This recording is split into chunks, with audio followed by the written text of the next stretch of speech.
الكشري المصري أكتر أكلة ليها شعبية وجمهور من كل مكان، والنهاردة هنعمله مع بعض على أصوله، وهنعمله بكل التركات والأسرار اللي هتخليه يطلع بطعم المطاعم وأحلى وأنضف كمان. وهقول لكم على المكون السري اللي بيتحط في صلصة الكشري وبيفرق جدا في الطعم، وكمان هنعمل الدقة والشطة بالطريقة الأصلية علشان في الآخر نطلع طبق كشري كامل متكامل من أول معلقة لحد آخر معلقة. بس قبل ما نبتدي، لو أول مرة تشوفوني، أنا اسمي رحاب، وما تنسوش تشتركوا في القناة وتفعلوا الجرس ولايك وشير للفيديو لو الوصفة عجبتكم. هبدأ أول حاجة بالبصل، لأن البصل المقلي من أهم وأساسيات الكشري. هحتاج بصل أبيض أو أحمر، أي نوع متوفر عندكم. أنا استخدمت 3 بصلات كبار وقطعتهم جوليان بالشكل ده. بعد كده بفكك شرايح البصل من بعض، وهنا أنا بعمل حركة بسيطة بتخلي البصل يفضل معاكي مقرمش لفترة أطول وما يطريش منك بعد القلي. برش عليه معلقة صغيرة من الملح ورشة فلفل أسود. بعد كده بضيف معلقتين من النشا ومعلقتين دقيق، وبقلبهم مع البصل كويس جدا لحد ما البصل يتغلف كويس قوي بالدقيق والنشا. بعد كده بنزل بالبصل في زيت غزير وسخن.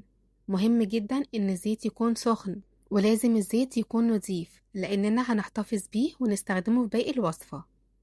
وبفرد البصل في الزيت وبقلبه باستمرار لحد ما ياخد اللون الذهبي الفاتح الجميل ده. واهم حاجة ما تستنوش عليه لحد ما يغمق، لان البصل لو اتحمر زيادة هيبقى طعمه مر ويتحرق منك. شايفين اللون ده؟ اللون المظبوط جدا.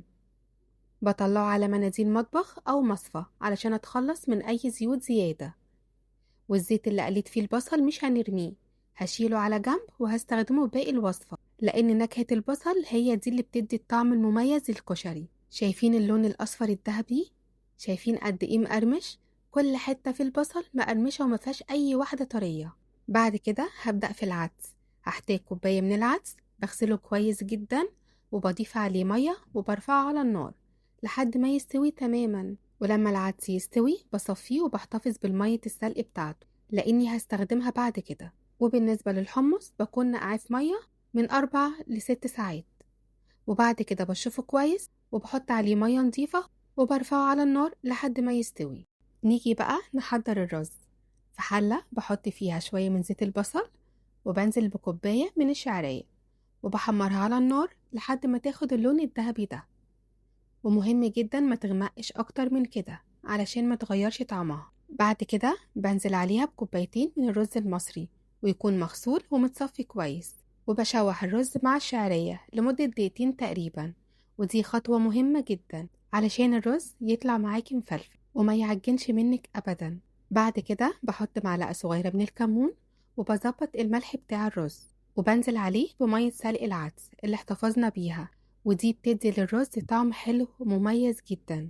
ولو مش حابين تستخدموها ممكن تستغنوا عنها وتحطوا مية عادية.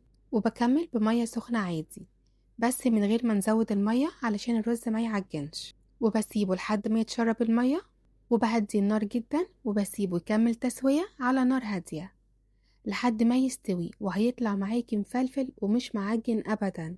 نيجي بقى لسلق المكرونة. في حلة فيها مية مغلية حاطة فيها معلقة كبيرة من الملح، وبنزل بكيس مكرونة اسباجيتي بعد ما كسرتها لنصين، ومعاها كيس من المكرونة الصغيرة. وهنا برضو مش هسلق المكرونة سلقة كاملة، أنا هسويها حوالي 75%، يعني 3/4 سوا. وبعد كده بصفيها كويس، وبجيب حلة تانية بحط فيها شوية من زيت البصل وبنزل عليها بالمكرونة من غير ما بغسلها بالمية خالص، وبقلبها مع الزيت كويس. وبحط شوية من الزيت على وش المكرونة وبشوح المكرونة مع الزيت لمدة دقيقتين أو 3، ودي من التريكات اللي بتخليها مفلفلة وعمرها ما هتعجن منك أبدا. وبسيبها على نار هادية حوالي من 5 دقايق ل10 دقايق تكمل تسوية. نيجي بقى لصلصة الكشري. في نفس الطاسة اللي حمرنا فيها البصل بحط كمية حلوة من زيت البصل، وبضيف معلقة كبيرة من الثوم المفروم، ومعلقة من الكزبرة، ومعلقة من الكمون، ومكعب من المرقة، وده اختياري طبعا. وبشوح الثوم مع التوابل، ومجرد ما ريحة الثوم تبدأ تظهر وياخد لون دهبي فاتح كده بنزل بمعلقة كبيرة من معجون الطماطم، وبعدها بضيف 4 كوبايات من عصير الطماطم. وبقلبهم مع بعض، وبعد كده بنزل بالتوابل: معلقة كزبرة، ومعلقة كمون، ومعلقة شطة، ورشة من الفلفل الأسود، ومعلقة صغيرة من الملح، وبقلب كل ده مع بعض كويس. وهنا بقى المكون اللي بيفرق جدا في صلصة الكشري: بضيف ربع كوباية من الخل، وبديها تقليبة حلوة كده، وبسيبها تتسبك على نار هادية حوالي 10 دقايق. شايفين القوام؟ ده القوام المظبوط لصلصة الكشري، لا خفيفة زيادة ولا تقيلة، كده مظبوطة تماما. نيجي بقى نجهز الشطة بتاعتنا، بس هنا للأسف الكاميرا ما كانتش بتصور، لكن أنا حطيت شوية من زيت البصل وعليهم معلقتين كبار من الشطة، وبديهم تقليب على النار علشان الشطة تسخن مع الزيت وتاخد نكهة الزيت. بعد كده بنزل بشوية من الخل وكبشة من صلصة الكشري اللي عملناها، وبسيبها تغلي غلوة واحدة بس، وبكده الشطة بتاعتنا بقت جاهزة.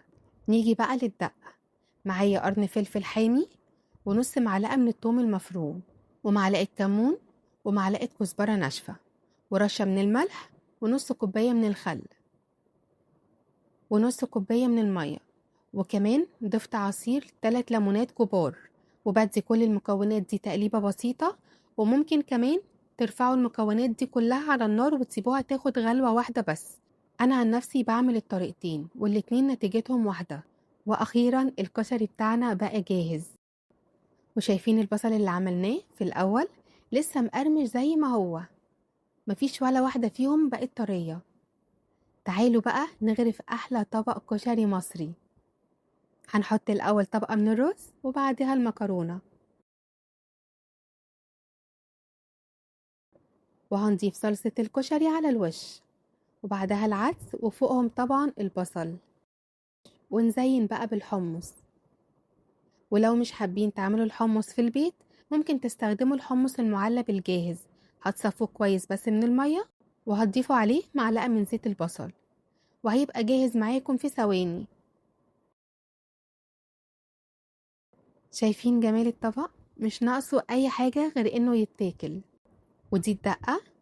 ولو مش حابين تكون حامية أو مش عايزين قطع الثوم والفلفل دي تبان، ممكن تسفوها قبل التقديم، على حسب اللي انتوا عايزينه واللي انتوا بتحبوه. ودي الشطة اللي عملناها. وما تقلقوش لو لقيتوا طبقة دهون بسيطة كده على الوش، ده طبيعي بسبب زيت البصل. شوفوا بقى حلاوة الكشري ونظافته. تعالوا بقى نعمل لنا طبق كشري كده مظبوط عشان ندوقه. بصوا بقى الطعم فعلا رهيب، احلى من بره بكتير وانضف بمراحل. لا ده في حتة تانية خالص. انا بصراحة فضلت اكل منه ومش قادرة اوقف من حلاوته. جربوه بنفس الطريقة دي وبنفس الخطوات، وبجد هتحبوه جدا. وبعد ما تجربوه مش هتحبوا تشتروا الكشري من بره تاني. وهنا انا كنت متحمسة من كتر حلاوته. وبس كده، اتمنى الفيديو يكون عجبكم، وجربوا الوصفة وقولي لي رأيكم في الكومنتات. وما تنسوش تشتركوا في القناة وتعملوا لايك وشير لو الفيديو عجبكم. وأشوفكم في وصفة جديدة إن شاء الله. باي باي.